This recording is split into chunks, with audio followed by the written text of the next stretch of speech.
There's that old saying of, if you never learn from the past, you are doomed to repeat it. It sounds something like Spock would say, but really it's just one of those sayings. You know, if you've ever done a history lesson at school, you might have heard it.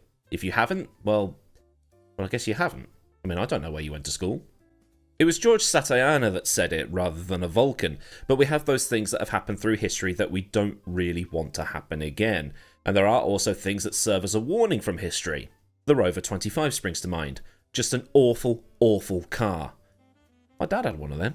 But in one place you probably should be learning from history and not repeating the mistakes of the past, it's Indycar. Now, I've documented the Indycar split, or to give it its full name, the American Open Wheel Racing Civil War, in a 3-part series or 4-part series on this channel, and I did that about 2 years ago, as it so happens. It was one of the first videos under this current channel branding. When you look back, it just didn't seem to be worth it. Indycar was set back about 20 years, and since its unification in 2008, it only now seems to be getting back on track. That's if you actually know it's on, obviously, because Indycar's marketing is awful. But the reason I write this piece and deliver it to you here now is because a mate of mine posted something from Autosport that I just looked at and thought, here we go again. Because what Indycar is suggesting has a lot of hallmarks of what was happening back in 1996. Essentially, what Indycar has got in place but not actually implemented yet is a charter that will offer various guarantees to the teams, including guaranteed spots at the Indianapolis 500, which is Indycar's marquee event. NASCAR already has one of these in place. NASCAR implemented their charter back in 2016, and what it does is it allows for the teams to have basically guaranteed entry slots onto the grid in various NASCAR events, but also has a guaranteed prize money structure. For want of a better phrase, it's the Concorde Agreement in Formula 1. It's also the TBLs in the British Touring Car Championship and the RECs in V8 Supercars. It's sort of like your commercial obligations and sort of a guarantee that you're going to get this, this, and this, and this, and all the teams agree to it. But there's something else that IndyCar wants to bring in for this charter that's got a lot of people up in arms. And for this, we need to have a bit of a history lesson. Back in 1995, Tony George, the then president of the Indianapolis Motor Speedway, had a big brain moment to take American open wheel racing and return it to its roots, as he felt that kart was moving too much away from ovals and had been racing at street circuits, airport circuits in some cases, and road courses. He also wanted a spot on the kart board of directors but was denied, and this kind of pushed him in the direction he went. There was also, to a lesser extent, the concern that the series had become filled with South Americans and Europeans, often F1 rejects, and this kind of took things away from the sport being American, as it were. So George, annoyed at not being allowed onto the board and looking for a return to make things all American, announced the formation of the Indy Racing League, and since he owned the speedway Indianapolis, he had things under his thumb. Because back then, USAC sanctioned the race. It was part of the kart calendar but run to slightly different rules, much like how the ACO runs Le Mans. But on top of this, George effectively shut out the top kart teams by bringing in the 25-8 rule. The top 25 drivers in the Indy Racing League were guaranteed a spot in the 33, but the remaining IndyCar and kart drivers would have to battle for the remaining 8 positions. So, in a big middle finger to Tony George, the kart teams went and held the US 500 on the same day. Now, both races were filled with their own problems and setbacks. In Indiana, it rained a lot, which affected a lot of the on-track time, and attendances were down because of all the unknown drivers and teams racing. In Michigan, they were left suitably embarrassed when there was a crash before the green flag even dropped and they had to restart, as well as confusion because people wanted to watch their favourite drivers, but wanted to watch them at Indy, where there were unknown drivers racing. So it was like, well, do I watch Penske at Michigan, or do I watch Indy because, well, it's Indy? And kart's reaction to the 25-8 rule is basically the same reaction that a lot of people online are having now, because there's all of these sort of throwbacks.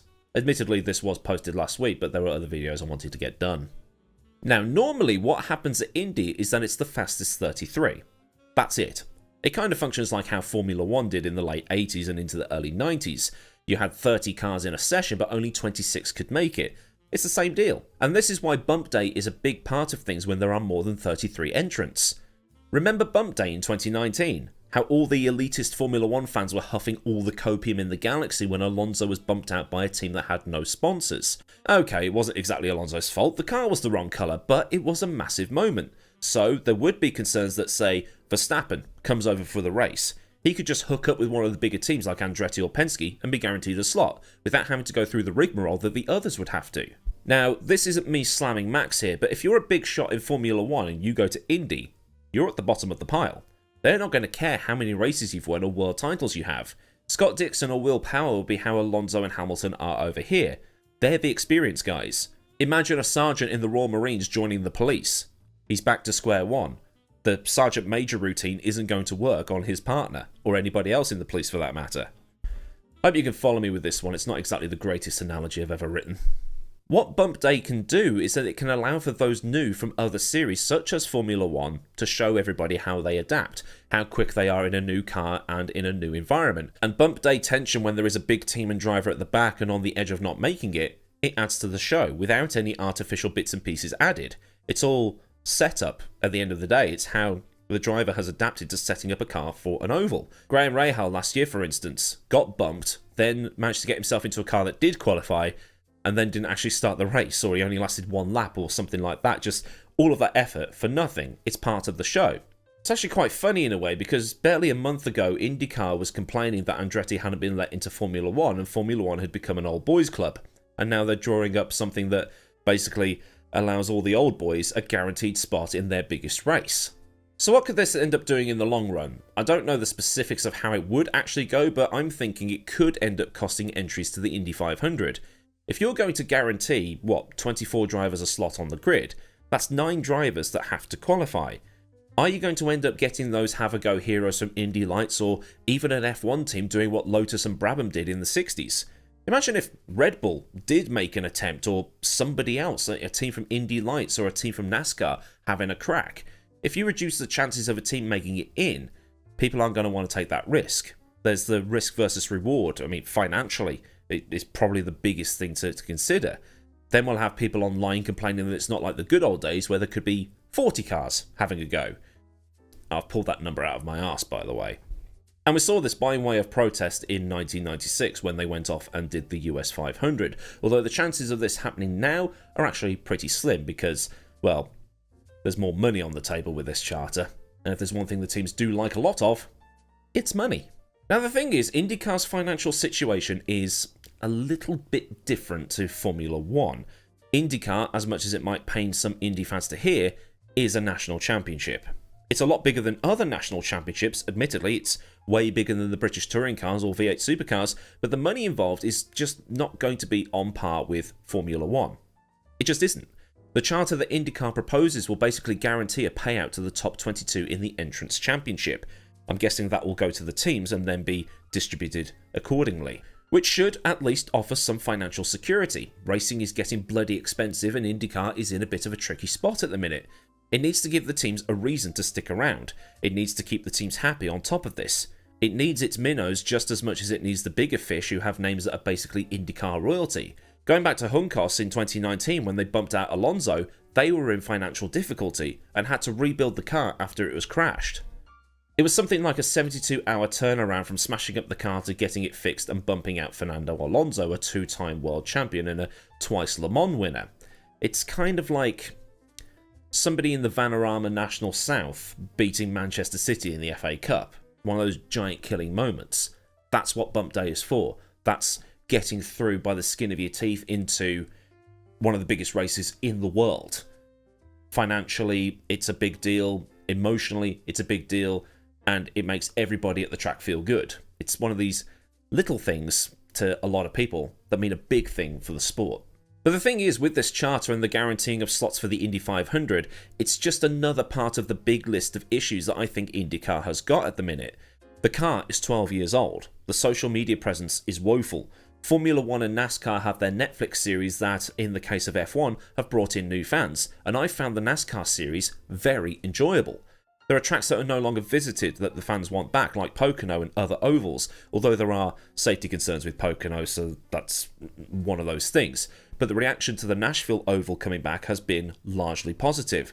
And now there's the hybrid part of IndyCar that seems to be perpetually getting pushed further and further back. Is it ever going to come? Nobody knows at this point. I know they're testing it at the minute, but are they just going to put another delay on it? And two engine suppliers as well. I mean, there's only Honda and Chevrolet at the minute, but imagine if more OEMs came in, whether that's Ford or Renault or, I don't know, name another engine supplier. Because, yeah, I'll forgotten one, won't I? But the way I'm trying to go with this is that IndyCar carries around this aura sometimes of a band that has a cult underground following, a very large cult underground following, and they constantly go on about how this band is brilliant and everybody needs to be listening to it because it's better than Taylor Swift, which in this comparison is Formula One, because Taylor Swift's massively popular, so is Formula One. But those same fans won't allow that band to become popular because it brings a lot of new fans, and they want to keep this thing that they love to themselves. And I have seen a lot of indie fans out there that really do not like the new fans coming in, like the Alonso fans that jumped on for the Indy 500 a few years ago, and it's like, well, you're not letting anybody come through that gate, are you? And while Penske has listened to the concerns of the fans regarding this 25.8 2.0, it seems that all the teams are close to an agreement, with reports saying that this might get things in place before this year's 500 in May. But there are some other things that they need to keep an eye on. NASCAR, in the last sort of 4 or 5 months, signed a $7.7 billion deal for the TV rights between 2025 and 2031. The signatories on that deal being Fox Sports, NBC, the CW, Amazon, and Discovery. The NASCAR teams will be wanting to get as much of that $7.7 billion as possible and rely less on sponsorship. But the deadline to extend that charter in NASCAR expired in December, with a 1-month extension added for extra talks to take place. The teams, since, have not decided to extend that charter, which expires at the end of this year, I think. Although it does say in this bit written by Marshall Pruitt that the original negotiating window expired in December 2023, so there might be an opportunity for them to have another go. And it is interesting because that TV deal with NASCAR was signed back in November of 2023, and the thing expired in December of 2023. So it's not exactly a case of, oh, they might change their mind now that there's $7.7 billion on the table. For whatever reason, they've just not decided to renew it, which $7.7 billion, that's a lot of money to a lot of teams. But it'll be interesting to look at when it comes round again. But there have been murmurs that Fox might be looking at grabbing some IndyCar TV rights too. Fox has deep pockets and they already have NASCAR, as mentioned, but also the NFL, MLB, NCAA football and the NBA on their networks. As it stands, IndyCar takes around 20 to 25 million from NBC, while NASCAR is rumoured to take about $1 billion per year from Fox. That's something that IndyCar can certainly take advantage of. But again, a wait and see. With NASCAR set to make massive financial gains over the next 5 or 6 years, IndyCar surely has to go with it and try and keep up, as it were, financially and in terms of getting eyeballs on their product. So will IndyCar have to sell its soul to keep up with NASCAR, or will it just keep on doing what it's doing and sort of, I don't really want to say it, but look like it's being stuck in the past? Only time and money will tell. So then, a look at the proposed IndyCar Charter, the proposed lock-ins for the 500 rules, and other concerns that IndyCar has at the minute, because they do look interesting given that IndyCar in itself is, well, it's an interesting series. If this thing has made you think things about the thing, then like this thing so I know I've done a good job. And for more things like this, click the subscribe thing and the bell thing so you never miss out on any thing that I do here. Massive thanks as ever to the rad lads at Patreon for the support. And if you want to help support me at a more personal level, Patreon links are in the description, along with links to Discord, socials, affiliates and other bits and pieces that you might want or need to know. Also down there is super thanks and memberships if that's more your thing. So until next time, I've been AdmiralLaWind, have a great day wherever you are, and goodbye.